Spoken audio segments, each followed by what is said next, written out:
Hey church, I trust that you had a great start to the week. Unless you've been living under a rock, I understand that you would know that there's been a lot of discussion and a lot of material put on the internet and through the mainstream media and social media around racism and the African American narrative that we're seeing just come to more and more to light, just the issues and the systemic issues that we're seeing, not just in the United States, but here in Canada as well.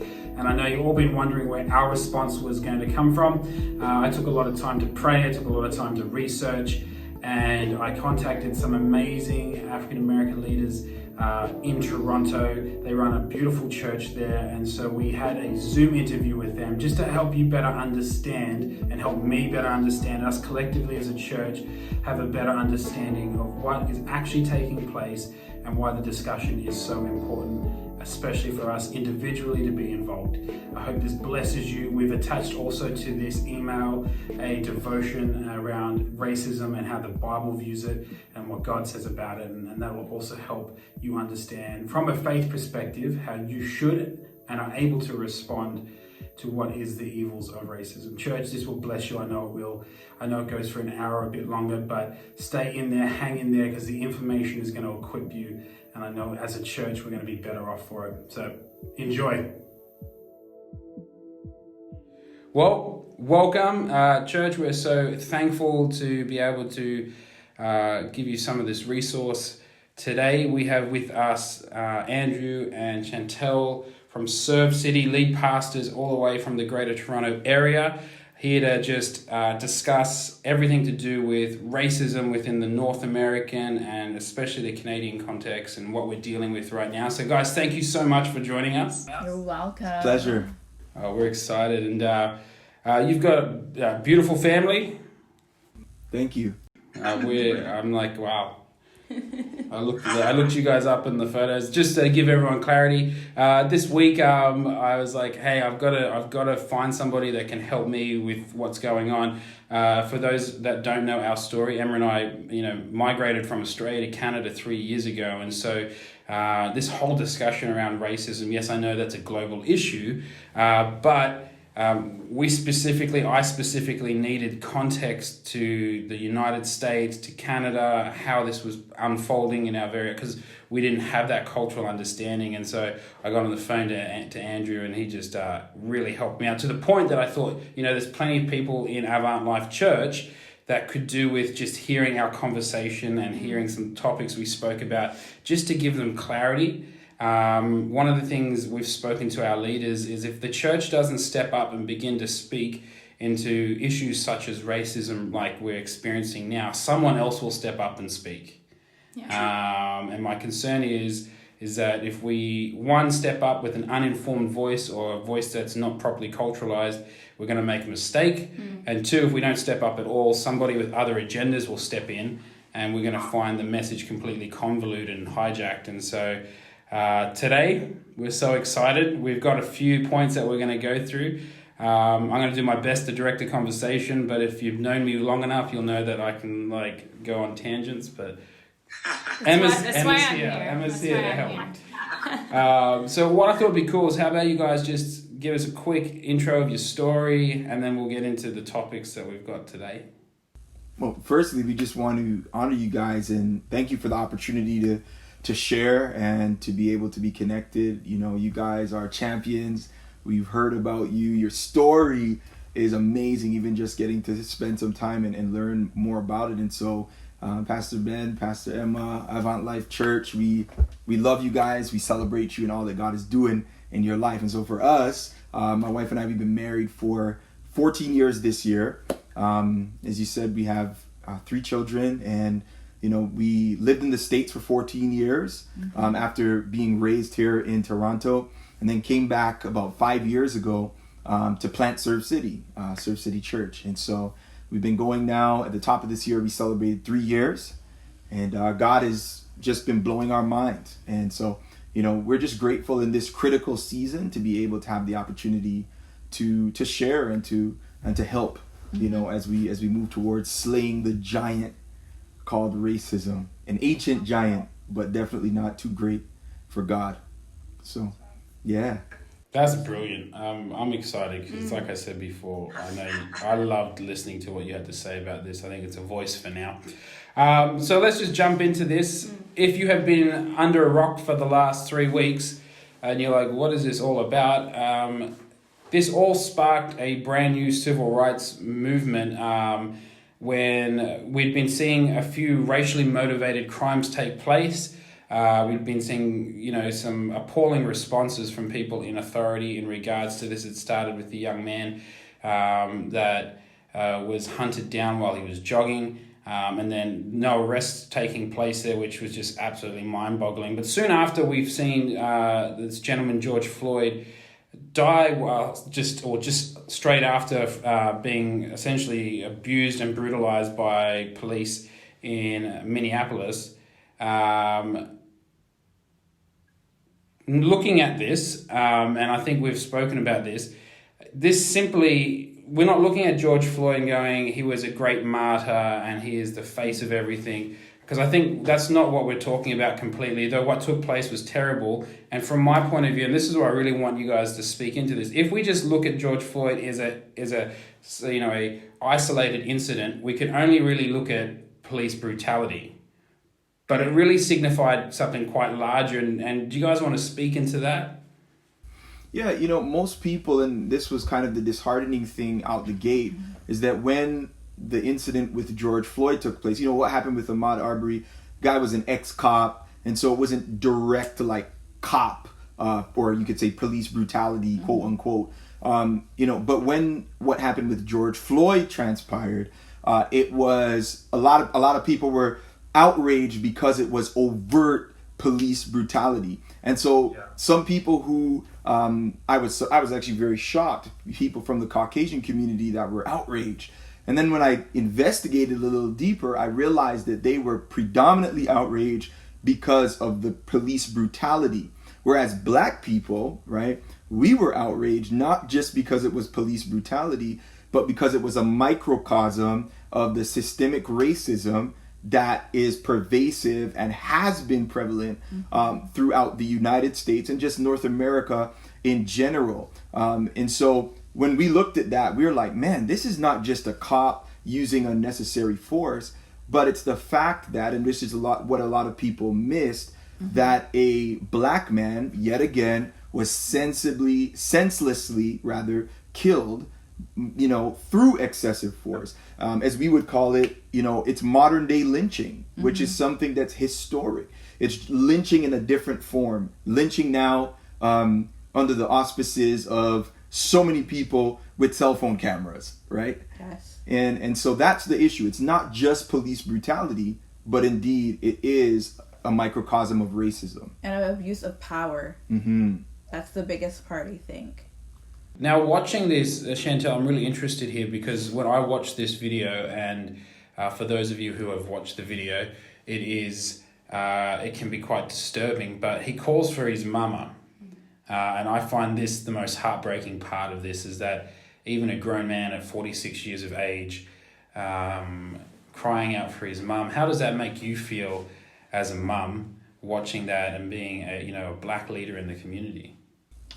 I think any mom, you never get too old to have your mom. And what was interesting is that his mom passed away 2 years prior and he was still calling out for her. And that just shows how close a part of the relationship they had is. In his last moments, he just wanted to be with his mom. And so I don't think you ever outgrow your parents. And I think that just shows, in the black community, family is everything to us, right? And so I think which was powerful is I think anyone, no matter your race or your color of skin, you could understand what that meant. When he called out mama, our hearts all just broke, I think, watching the video. Mm-hmm. I think what really resonated for me, and I know this was for Em, is that when you hear him call for mama, all of a sudden in that moment, race wasn't the focus, humanity was.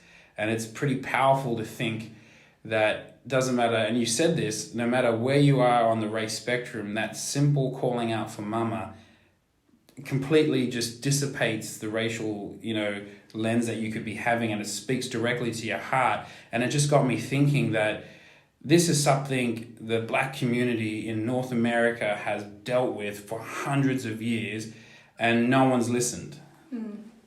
Which is, I felt like, wow, like imagine being a part of a community that for so long, and I think you're right, the cell phones have brought transparency and it allowed us all to visualize a moment of a man's last moments, and it does speak to this larger, more systemic issue around racism in North America. And I want to add something what you said, Ben, is you were saying that no one was listening over the years. People have been listening. They've chosen not to listen. Yeah, they've turned a deaf ear. Like if you think about it, Eric Garner, and this was a similar scenario where Eric Garner was choked to death by police. There's still no arrest made, or there's still nobody. Was there no arrest, or was it no? I'm not. I don't remember. It's either no arrests have been made or no charges have been made, even in that scenario where Eric Garner also declared, "I can't breathe." And so it's a similar thing. People have been declaring this, and this was, again, a reoccurrence of the same scenario, but just it was so overt, and now the addition of mama. Like, I mean, what level does what level of anguish does a grown man have to be in to hear his, you know what I mean? And so like we've been crying out, as you've been saying, and people have just been choosing in many regards to just turn a deaf ear. Now they can't turn a blind eye because it's there, but they're closing their ears. I'm really interested about this. Why do you think that there's been a deliberate choosing not to listen to what's been taking place, especially at I would say, I get it at a political level, but at an individual level, why do you think people often just put this in a category that, is not their problem? Racism is not hereditary. And so I think there's a place of when depending your surroundings and how you grew up, you inherently act a certain way. And so sometimes you think maybe it's not a problem, and you're innocently thinking, I'm not participating in racism, but your community has supported you with your decisions over all the years, and so you think it's acceptable to treat people that way, or your knowledge, you're not really aware of certain things. There's so many levels of racism, and maybe you haven't seen it overtly in your life, but it's we call them microaggressions, and you just kind of dismiss them over time. Yeah, I think there's that which is a massive part, and then there's also the fact that just again historically, when you think about the dehumanization of Black people in a North American context, especially with African Americans, where there's this whole thing built into the system that declares that Black people were counted in censuses as 3/5 of a human being. And so this is enforced and put in place in the Constitution by white people. So when you're growing up in a system that essentially equates Black people to, that makes them less than just even in the system, and then you have things like Jim Crow laws, that were enforced, that enforced segregation, where Black people were not good enough to be around white people. There's certain things and practices that are passed along throughout the generations, and like my wife was saying, you eventually get to the place where some things you almost just feel inside like it's justifiable to treat a Black person like a dog. I want to add to that, to the dehumanization of people or Black people, is naturally we are not wired to feel that way. We are loving people, or we need connection, we're in community, but when the laws and people dehumanize people, it's easier to kill because you don't see them as a person, you see them as an animal or something that has no life. So when you inherently think that they don't have quality of life or they're not a person, you can shoot and kill them. Like not even thinking about it, because you're not. Does it make sense? Like you kill a bug and you know, you kill a bug and you're kind of like, oh man, it's a bug, unless you're one of those like I don't want to start putting labels out there, but you're one of those type of people, no, don't kill the ant, you know, like yes, save no. But in most cases you can kill an ant and not really second, because you know they have the dominion authority to do it, to kill an ant or a bug. And just like that, when you know if you have the authority and dominion and they don't really are not that value to you, you have no problems killing a black person. Mm-hmm. And I think just out of, going back to George Floyd, I think the big issue here is that police force are tasked with protecting and serving its citizens, which none of this took place during this altercation or this incident. And furthermore, it does speak into, as I spend more time looking at this, there's a lot of laws that protect police officers or shield police officers from their behaviours and actions. And therefore, there's different degrees in which they engage people, which is up to their own biased conscience. And essentially, the discussion here is that there is, you probably, and I think we discussed this, that a white person or someone of a different race that doesn't have the same stigma around it in the police force, when they're being arrested, possibly or have been given fast food on the ride to the prison or to the hospital, but George didn't even get the right to hop in the vehicle when he willingly said he would. He said I would, but they wouldn't let him. I don't think anyone with a heart could have watched that and come out and try to justify the police actions. Because even if he was a violent man or a man with some sort of record and race wasn't taken into account, he was completely nullified in his actions and didn't resist at all. And so I sit here and I look and I go, okay, so there is definitely a historical narrative around racism, especially towards African Americans. And you mentioned this constitutionally, the United States is built with this racial oppression within its founding documents. Absolutely. And so it's not that the system is broken, and this is one of those things. People are like, we need to fix the system. It's like, no, it's not that it's broken. It was just never built in our favor.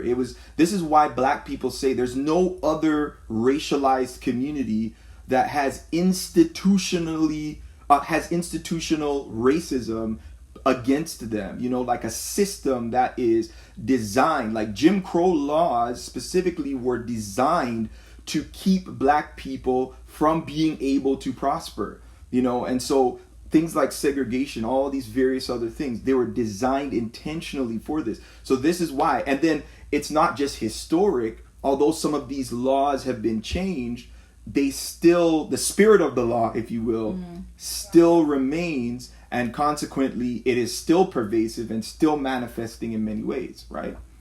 I think this is perfect. This conversation right now and what we're talking about highlights something that I think is misunderstood by most people around the world, but specifically here in North America, that when you say, we make comments like all lives won't matter till Black Lives Matter, we're talking about the fact that within the system right now, from the beginning of time as a country or as colonies to all the way to now, the system has not recognized black lives in equality, which means all this conversation about equality in the United States means nothing, because systematically individual life can't matter, because there's a hole in the argument, there's a problem in the argument, there's a massive gap in this discussion that focuses around Black Americans, like no other race, Black Americans. This is interesting to me. And also, I say that in Canada too, we could really relate. You talk about Desmond, Viola Desmond.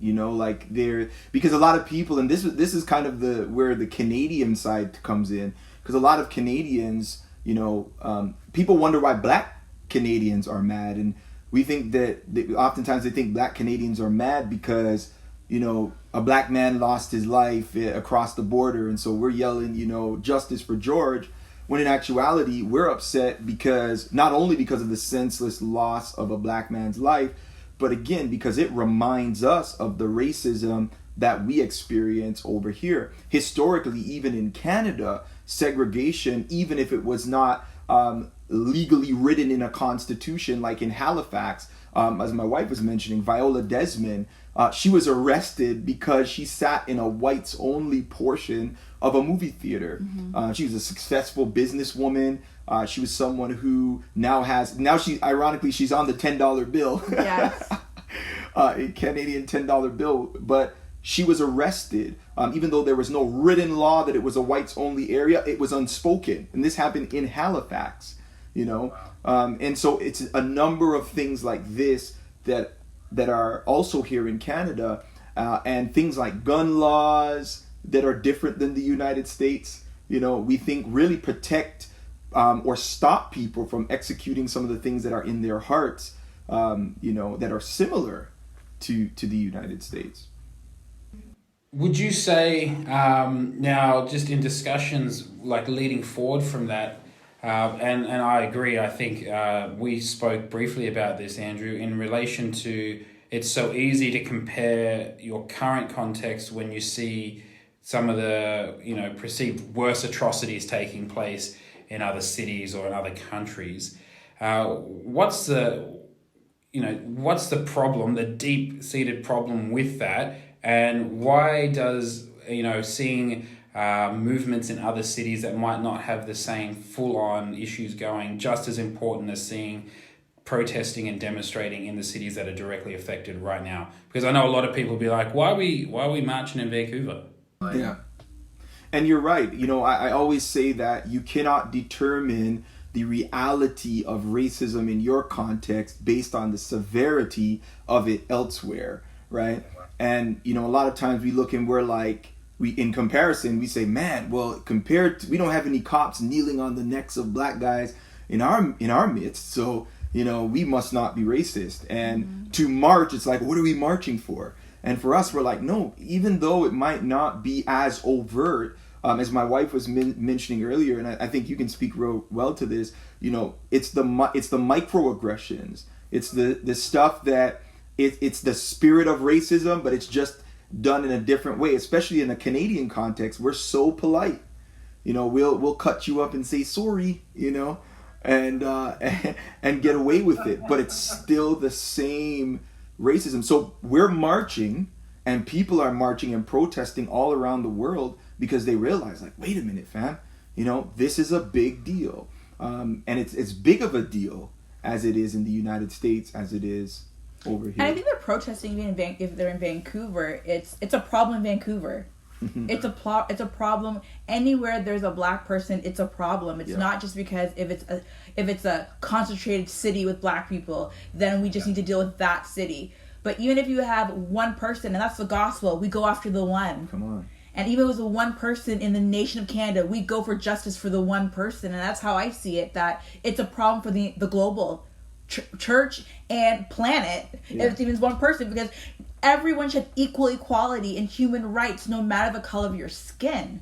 And not because of where you live or the number of persons, even if it's 2 or 3 versus 5 billion people in the world or 7 billion people. It's the one person that we care about, and we should value their life because they're a person. Something to note as well, because a lot of people say, well, you know, then there are a lot of black people, and this is when you're getting into the conversation of like equity and equality and things of this nature. You know, just speaking to what you were sharing and what my wife was talking about, some people look and they say, well, I know a lot of black people who are successful or who live in certain neighborhoods, you know, and it's like, people need to understand that racism is not confined or determined based on a socioeconomic status. It's not based on, you can be a millionaire, a black man, for example, who graduated from Harvard with 10 degrees, you know, be an orthopedic surgeon, you know, and live in the Hamptons and be in a position where someone who, a white person who grew up in a trailer park, you know, and who has all sorts of issues, is on the system, and, you know, and at the end of the day, those, despite the fact that the situations are diametrically different based upon skin color, that white person still has more privilege than the black guy who is degreed, has more degrees than a thermometer, you know, and more money in the bank, and more money in the bank simply because of their skin color. So race is not confined. It's not about how many people, you know, it's not about the location, it's not about the financial status. There are certain things as it pertains to racism that don't even care about. None of those things are matter. And this, you know, often would feed into what you guys mentioned as microaggressions, right? So take that surgeon, for instance. He would be known as the black surgeon. Yes. Yep. Everyone else is just a surgeon. Yes. Mm-hmm. Things like this, correct? Like we on social media recently on Twitter saw an actress, you know, speak to, she was a black actress in Glee, speak to the issue of microaggression with one of the other actresses saying, hey, if you don't do what I say, or if you're not doing what I like, I'm going to, you know, essentially defecate in your wig, talking about how her hair looks. Now, I know that's not microaggression, that's just aggression, but the comment about the wig is microaggression. And this is what a lot of people might not understand is these are the things the black community deal with each and every day, to the point that you would structure your day knowing that this is going to be a normality when it shouldn't be. Absolutely. Yeah, and I think that, like, for us, you know, when someone says, you're so articulate, you would never say that to a white person, that how they're speaking, their speech. And so when they say that, it's offensive by saying that. Just let's have our conversation. we don't have to acknowledge that articulate, or, you know, most people can just go to Walmart, get their hair products. I have to go to a specialty hair store to get my hair products. Like, I just can't just go into Walmart and get my hair products to wash me and my daughter's hair. Yeah, and this is even the difference between racialized people in general and black people. And yes. This is kind of a subcategory as it relates to like microaggressions. We're talking about even just privilege in general, because some people say, well, all racialized communities are all oppressed and all, you know, but when you think about it, an Asian person can go get their hair products in a general food store or in like Walmart or whatever, where the white people get their hair products, as my wife is saying. But we got to go to Sally's, you know, beauty shop, or even in terms of the food choices, right? There's certain food choices we got to go to a special store or a special place in the store to get certain products that the general public, you know, that they would be able to get theirs in a general sense, you know, elsewhere. But especially speaking to microaggressions, like, you know, for example, things like, you know, on my wife's birthday, we went out to have a picnic, and so this is a classical, you know, go ahead. And this is 2 weeks ago. This is just 2 weeks ago. My birthday was 2 weeks ago. Happy birthday! Yeah. I took her out to go and have a picnic. You know, we were going to have a picnic in the park, and I had a gray blanket, and I'm getting ready to spread out this gray blanket. I got her favorite food, and we were so excited. I had bought her some diamond earrings. That was what she wanted for her birthday. Yep. Oh, she's not wearing them now, but like that was the thing. And so I'm excited. I'm trying to set the mood. I'm trying to get things in order. And I get ready to put the blanket out, and two white ladies walk up to us, and they go, "Oh, hey." This one lady, she goes, "Oh, hey." She's like, "I've traveled all around the world. And when I see you people take out your blankets, I know it makes you feel real comfortable and really close to home." And she and my wife and I are looking at each other like, and I'm like, "Lady, you messing up my flow right now." But she's like, my wife and I are looking at us like, "You people?" She's like, "Yes, I know." You know, she didn't even ask us where we're from at that point. She just goes, "When I see you people take out your blanket, I know it makes you feel comfortable and feel real close to home." And then later on, she goes, "So where are you?" And my wife's like, Scarborough, Toronto. She goes, "No, this is a microaggression. Where are you really from?" Right? And so it's like, I can't just be from here because she prejudged me.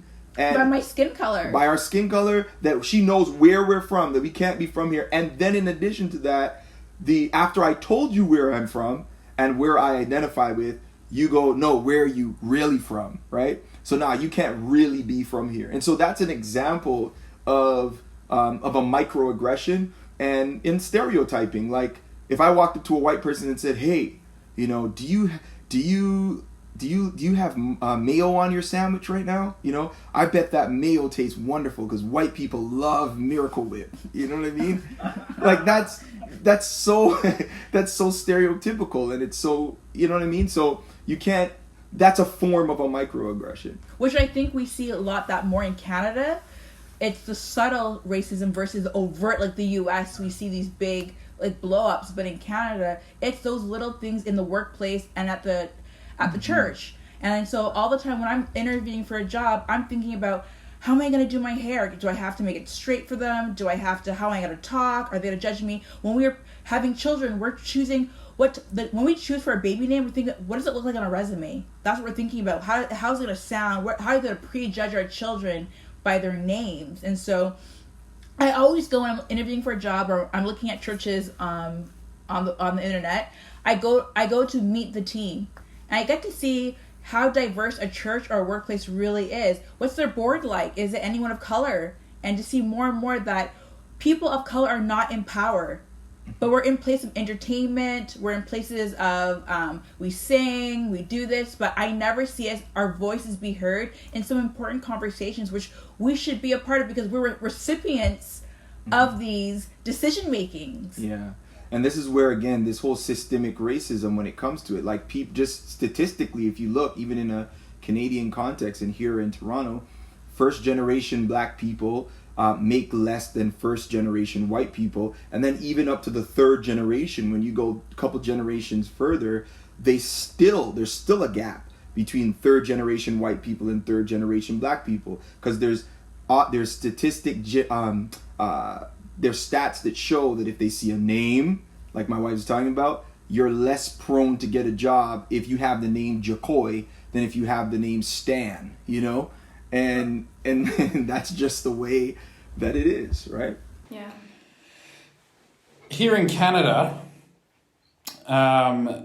you know, they talk about Canada being like a melting pot of different cultures and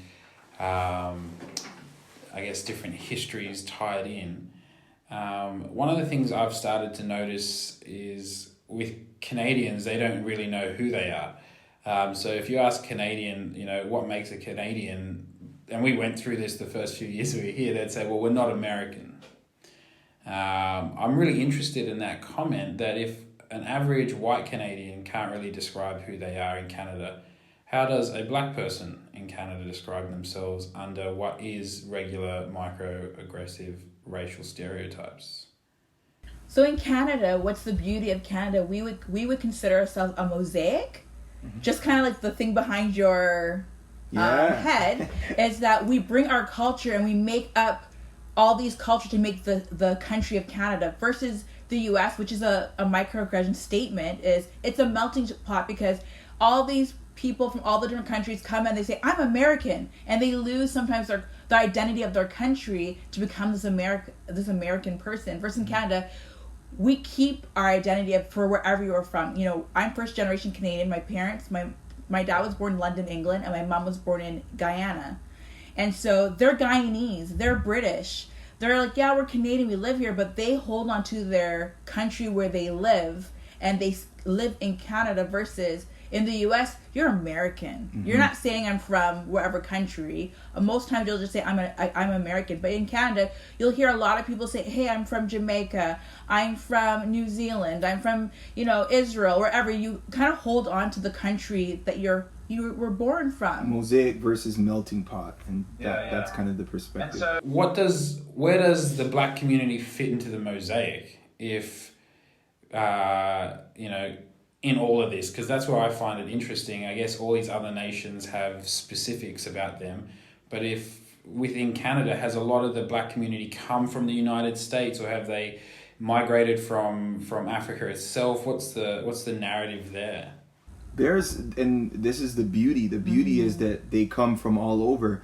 And, you know, just when you think about the fabric of the country, I will say this as well. There's a lot of stuff that's on paper and a lot of things that are voiced, right? But although it's voiced, like that we're a mosaic, it doesn't mean that there is equity. It doesn't mean that even if I view myself here as a Afro-Caribbean man, for example, and I champion Barbados, you know, where my mom is from, and all of this, you know, and they say they value that, the system would say otherwise, you know. And so I don't think that the declaration necessarily makes us feel like there is equity, nor does it support this whole idea that there's equality and that there is equity. And the thing is about Black people, there's so many parts of where we're from. When you see Black people at our church, we're from you can be from Haiti, from the Congo,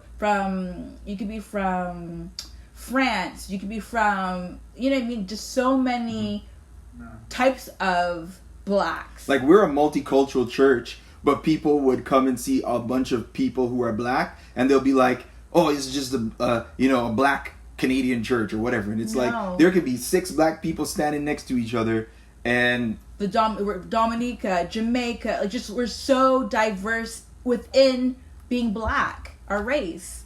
Which is beautiful, and I honestly, I think I asked the question because you're right. We celebrate the mosaicness of Canada, yet there's still all this going on. It's just a facade that we like to celebrate, while the equities are all, it's not even anymore, right? Or never was. Think about, I'm even going to say, like, just realize when people like Doug Ford, and now there's a statement, but if I can just be real, when he got up and said, hey, you know, Canada doesn't have any deep roots in systemic racism, you know, again, that statement, although there's, you know, certain things have happened since he made that statement, so many people were outraged but it was an eye-opener and a reminder that just because, you know, there are certain things that are championed, there are a lot of people who just don't see, right, or acknowledge, right, or because of privilege, they just don't realize that in actuality, there is a struggle here, and there is privilege, and there are roots, you know, as it pertains to racism, and that everybody's experience is different. And I also think the reason why, because Canadians are so kind and polite, that we brought in a lot of refugees into Canada. We brought in the slaves in Halifax. And so I think when we think with the kind gestures of our history, I think that's where we feel like, oh man, we're a helpful country. Why would there be any racism if we've opened our doors? Because when I think about it, most people our age were first generation Canadians. So our parents, they came. My mom came to Canada at 16. My mom was just sharing with me today that her family lived in Edmonton. And they were living in a Dutch community of 3,000 people, and they were the only Black family in that whole town.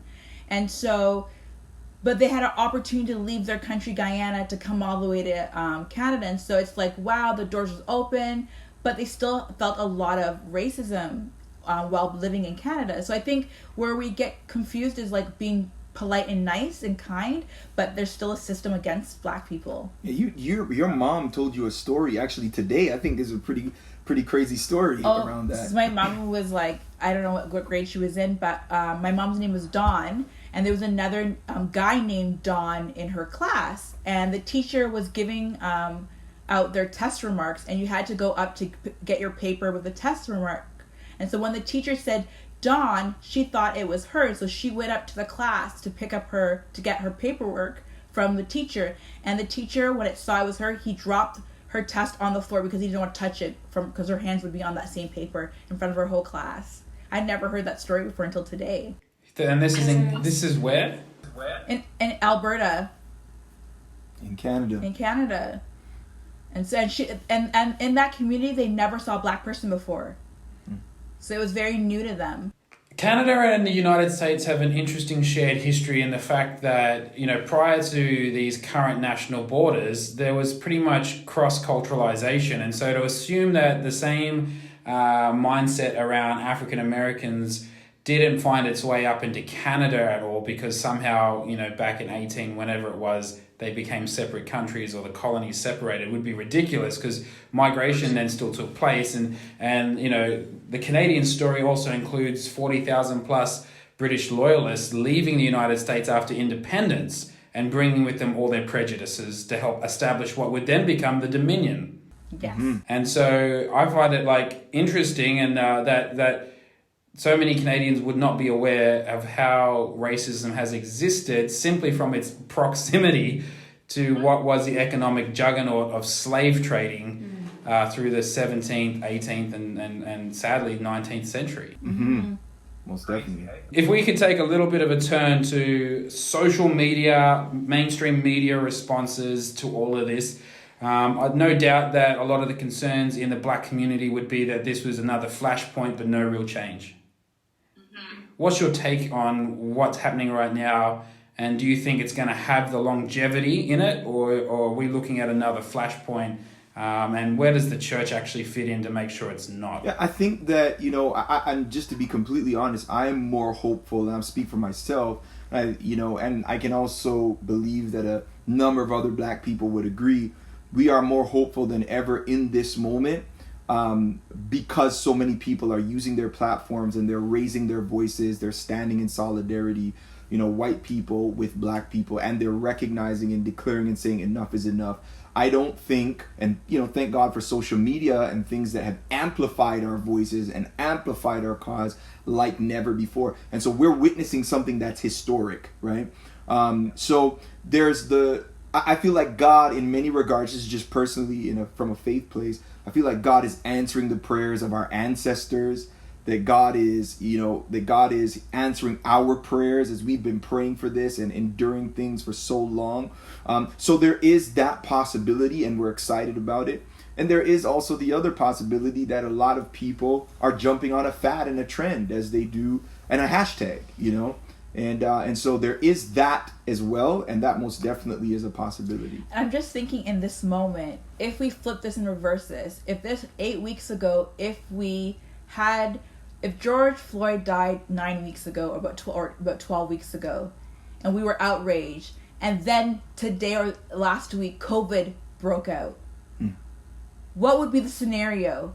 Would the system or the amplification of the hashtag Black Lives Matter or George Floyd, would it die down because now we're wearing face masks, we're doing social distancing? Would that now be the news that we're all focusing on? Because this pandemic is a pretty big deal. It's a pretty big deal. Would it still be bleeding over with COVID? Mm-hmm.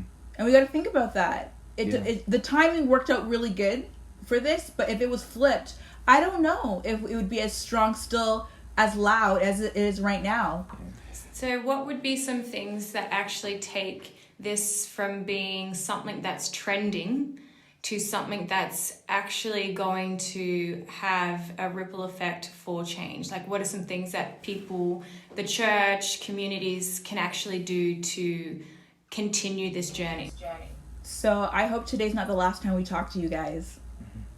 And that's where it starts, right there.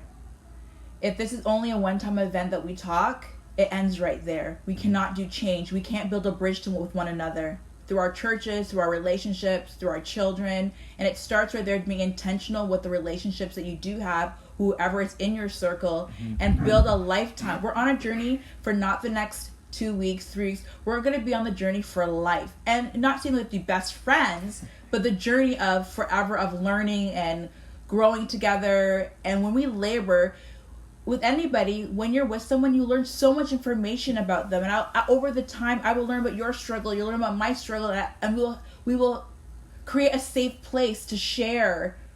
And I think that where a lot of people in the church can start connecting. Who's in your circle of influence? Yeah. Who's your friends? When you have birthday parties, look at your invites. Do they look all like you? Mm-hmm.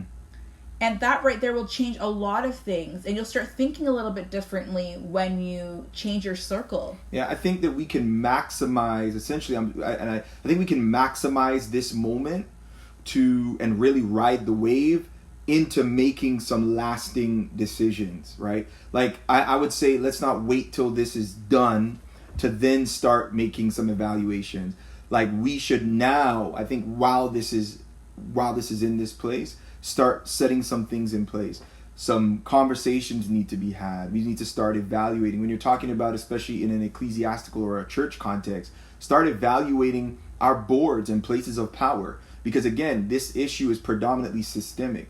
So the way that we perpetuate racism is to keep our boards ivory white, to if we are in a scholastic scenario, or if you are in a if you are a boss and you have hiring power, you know, looking at the people that you are hiring, actually checking yourself, you know, and saying, hey, like, how can I diversify? And not in a tokenistic sort of a fashion, but really just in an equitable sort of a fashion. Equal opportunity. You know, equal opportunities, giving people the same opportunities, judging them based on the content of their character as opposed to, you know, the color of their skin or their names or their, you know. And so I think we really need to start looking at these things. Kind of a practical thing I've been telling everyone and challenging all of us around is, you know, I think the lasting changes happen in the mirror, at the dinner table, and on our platform, you know. And then I guess to say it another way, our heart, our home, and our privilege, you know.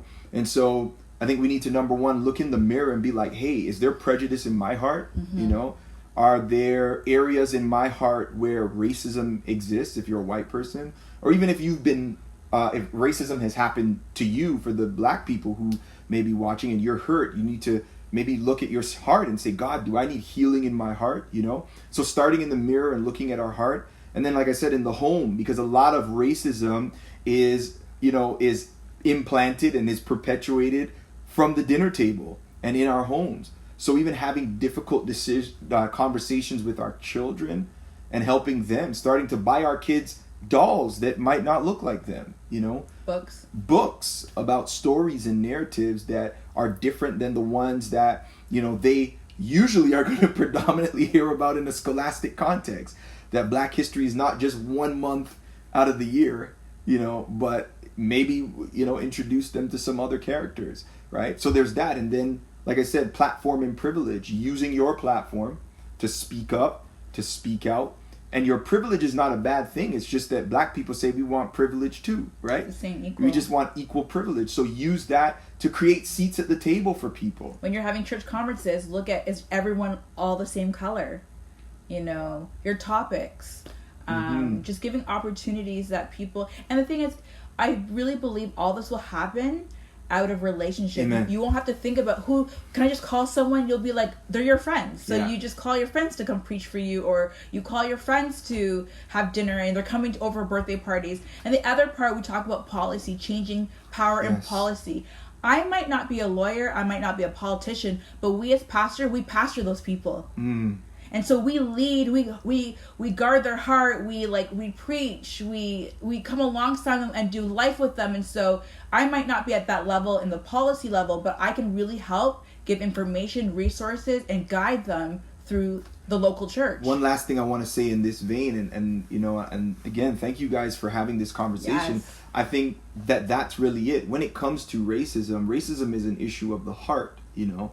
And there may be people who, you know, many people who it will take a while for, if they're Christians, for God to sanctify that out of their heart. And so I think that the people who are not racist need to do their part. If you do occupy a place where you can make decisions, or even if you're pastoring people, where we can set things in place, mechanisms in place that guard people and guard and protect people from the motives of unregenerate hearts and people's hearts who may still be working through these things. So I'm not waiting on you to stop hating Black people, you know, before a change happens. But there's a policy in place that says, you know what, we need to consider X, Y, and Z when we're making decisions, or, you know, things built into the system that can start to protect us from the hearts of men, or even endure the process as men are being transformed. And to add to that, to challenge pastors and leaders, is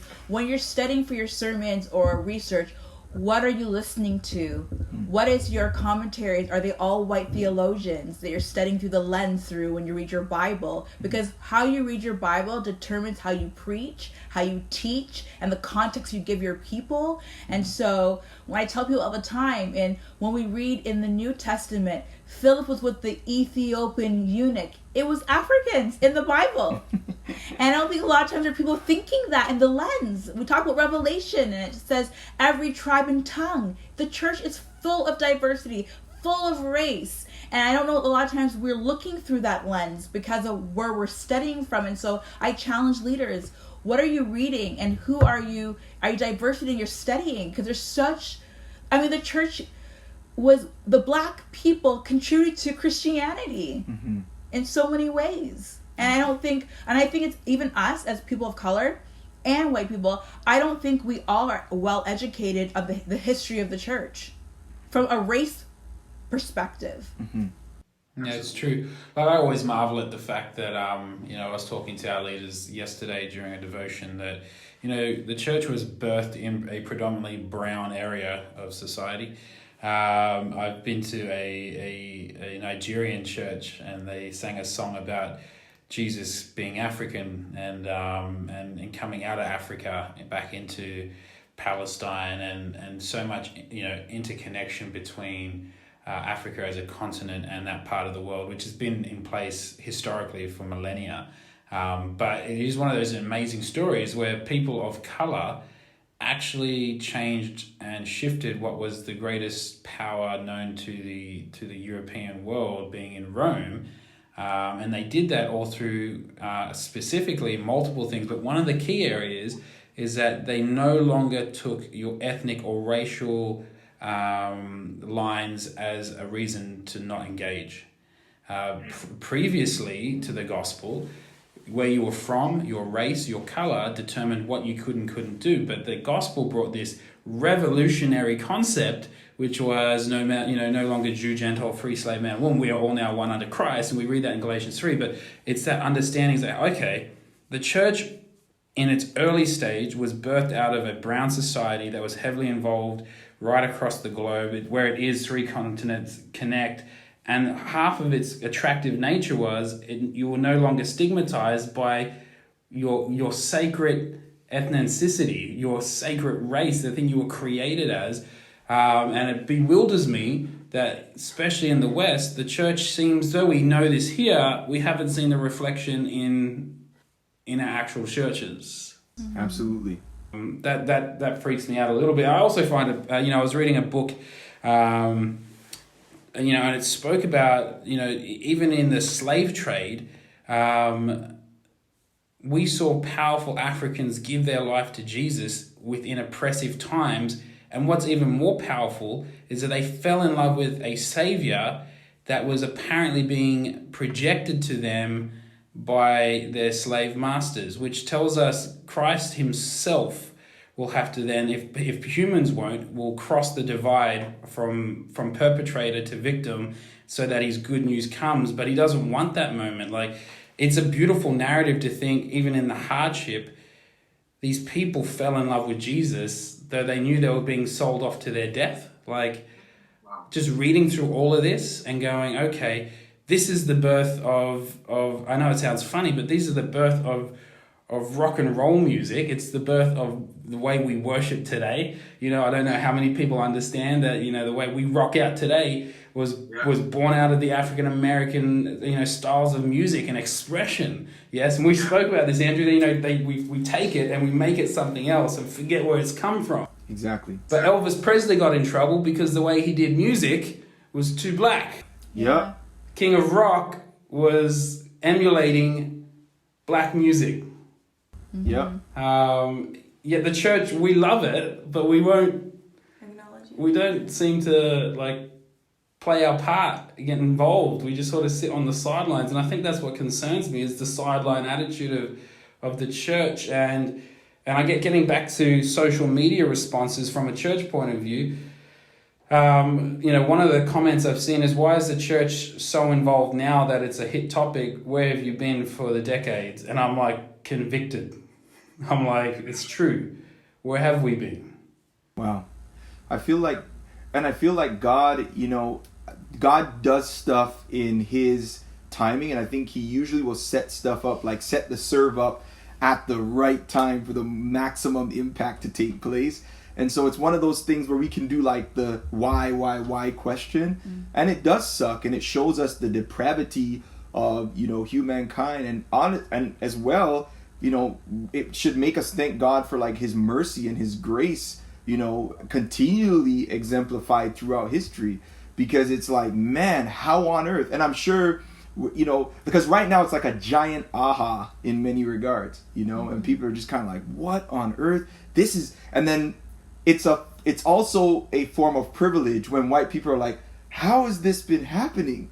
Are you serious? I can't believe this has been happening. And we're like, yeah, we've been saying the same thing. We're like, man, why has this been happening? It really sucks. But for the longest time, it just the revelation just hasn't been there. So I feel like now is the time, and it's like we're set up for this thing to really be axed at the root. And that's why I started by saying I'm hopeful, and my heart is glad, because I truly believe that if we all are leaning in, that God really will hear from heaven.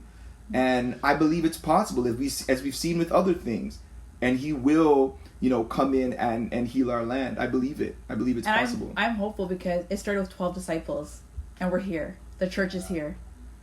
And I really believe that the four of us, and the more that we know with our circle, that we can duplicate and double and multiply, and it might take long, because I'm not looking for quick change overnight. I'm looking for the journey, because we're going to be however long until Jesus comes back. We're on earth, and we'll have sin for whoever until he comes back.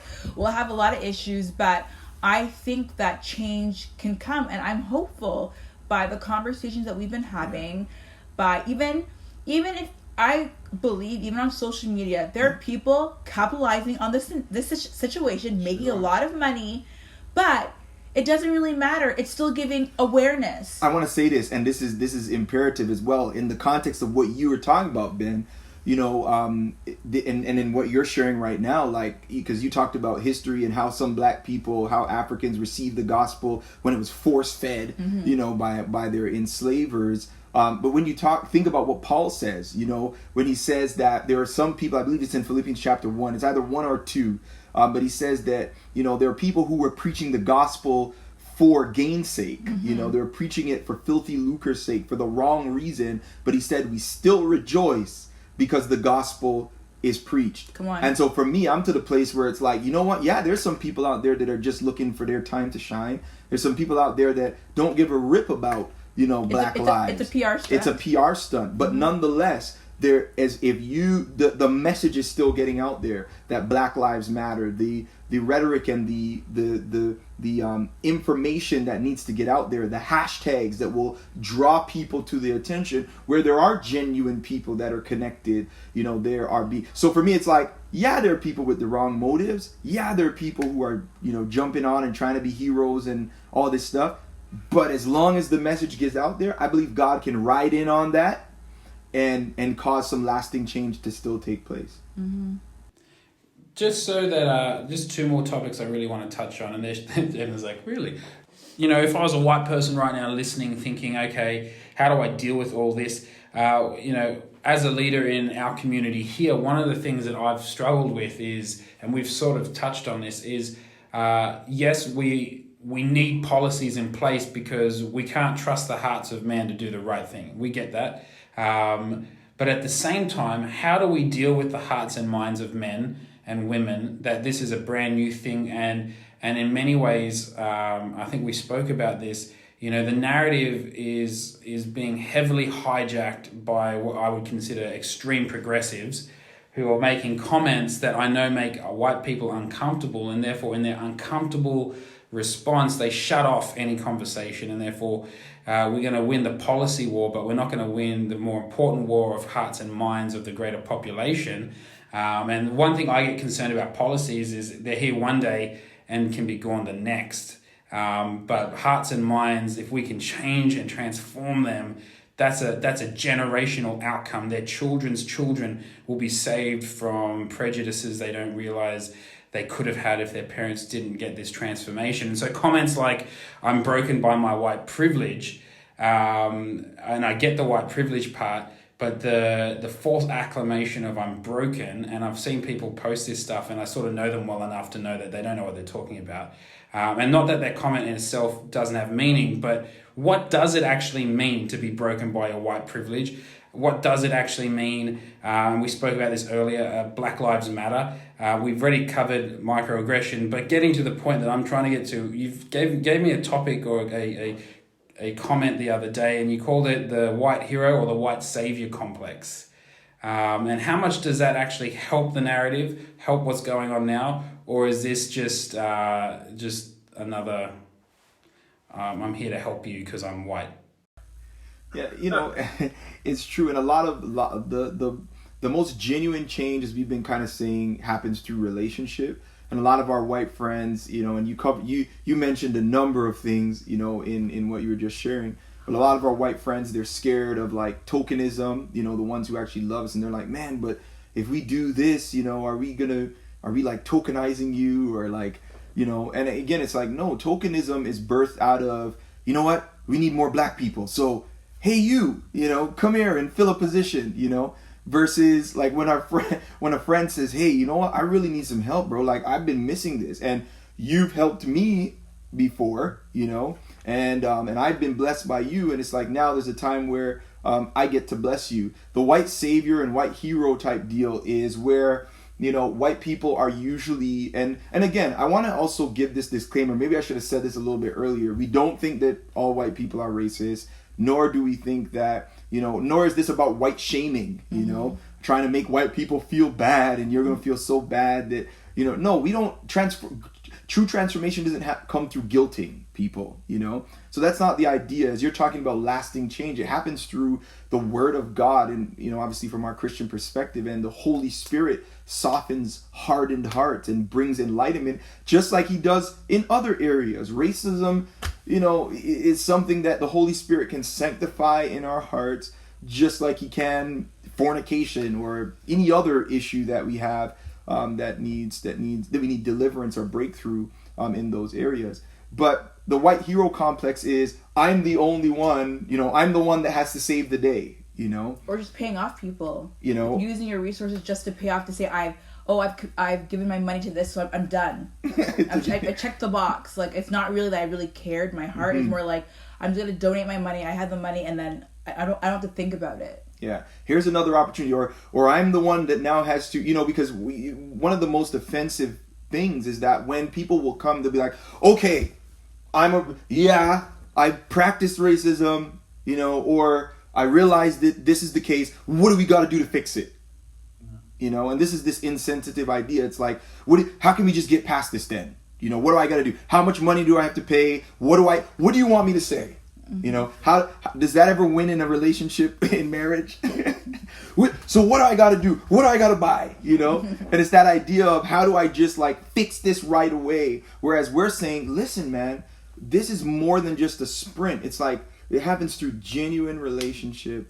It happens. We're not looking for people to hijack our stuff, or to show that they know a bunch of stuff, or they post the right pictures and say the right things so they can once again look, like a hero and look like they're here to be the savior. But we're looking for people to actually like humble themselves and actually learn and listen and be okay with discomfort. But I think in that line that I'm broken, I think it's really meaning that I'm uncomfortable. Mm-hmm.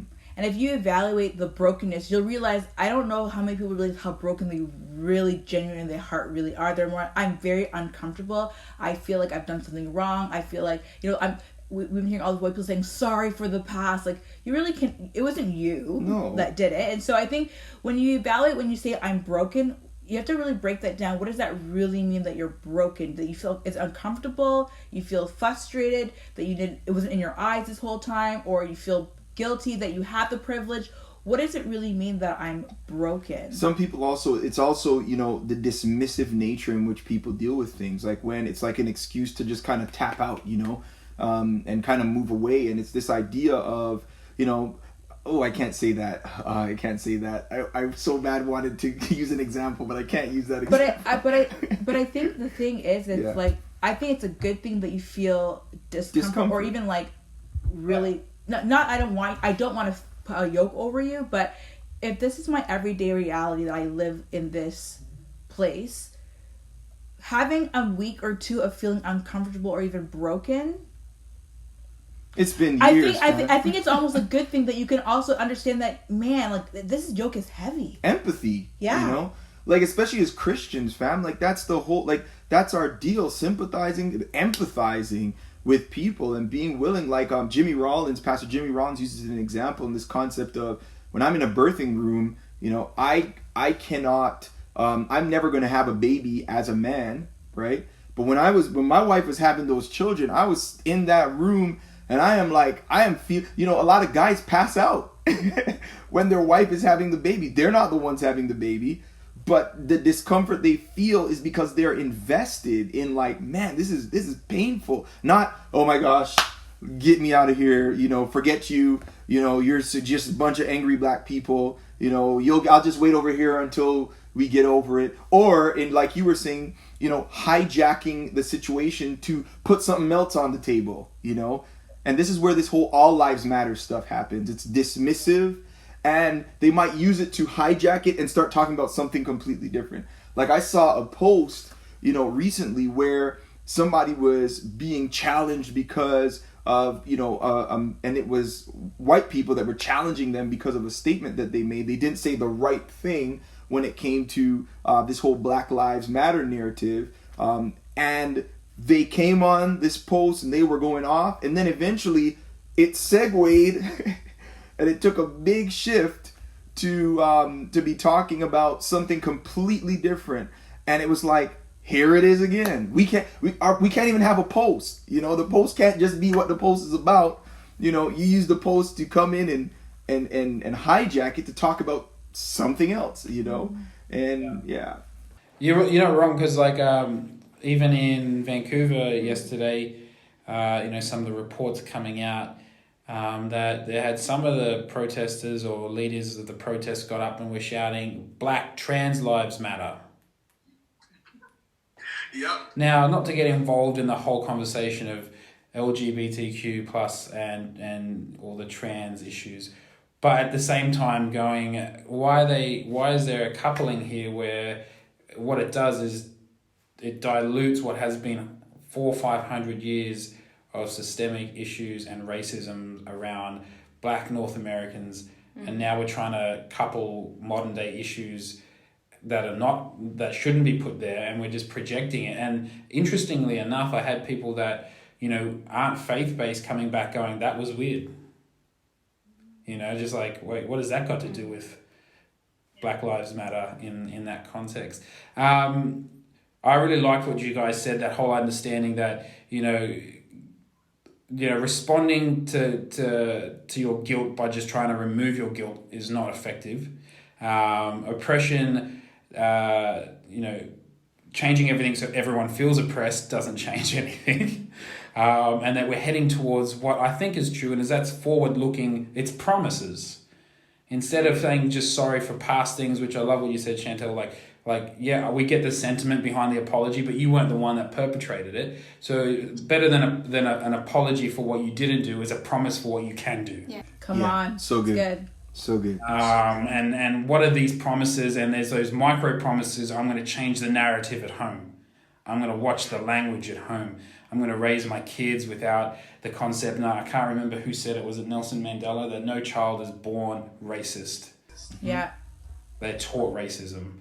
And it's through little comments and, comments you might make while you're driving that you think are harmless, but your kids are listening. And you do the stereotypes. But in regards to conversations of where to invest money, if we're going to make these promises, but we also do want to donate into something, we want to invest into something. One of the things, especially from a faith point of view, the official Black Lives Matters organization has, ethical issues that violate our Christian beliefs. Do you guys know, or can you supply, options for people to give to that is not necessarily going to also fund things like, LGBTQ conversations or policies that, which is a completely separate matter. And we just know that in many parts, the church doesn't want to necessarily get involved in that right now, but we do want to give into organizations that are actually making a difference on the ground for Black people. We don't really know resources for the nation of Canada or the US. We know a little bit more for our local city, say in Pickering that we are located at, but maybe after we can refer some links after this conversation. Yeah, and on a big scale, we would just encourage you guys, to, of course, and encourage everyone who's watching to lead with your faith and, investigate, when it comes to supporting any organization, because I'm sure right now there are a lot that are popping up and encouraging you to support and to donate to, and just check and see for yourself, what is it that these people believe. Don't fad donate, and in addition to that, there are a number, if you're talking about supporting change in the Black community, it's especially buying Black, sewing into small businesses that are Black owned, so supporting Black owned businesses. Also, there are a number of organizations, also Black led churches.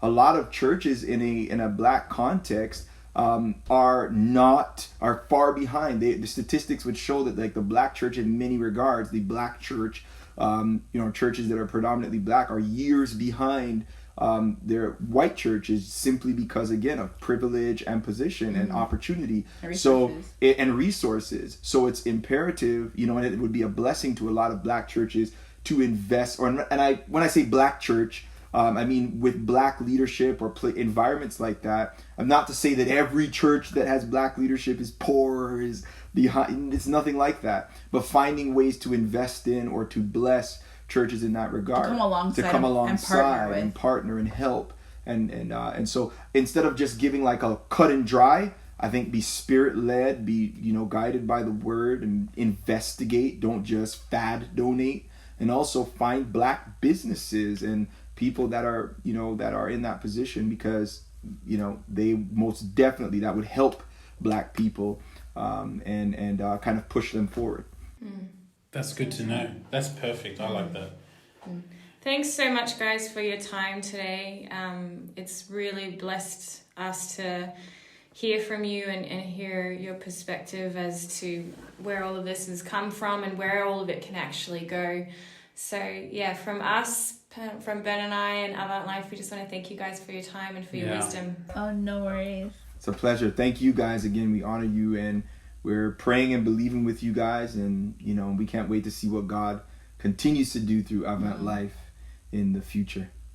You guys are too kind. Bless you guys.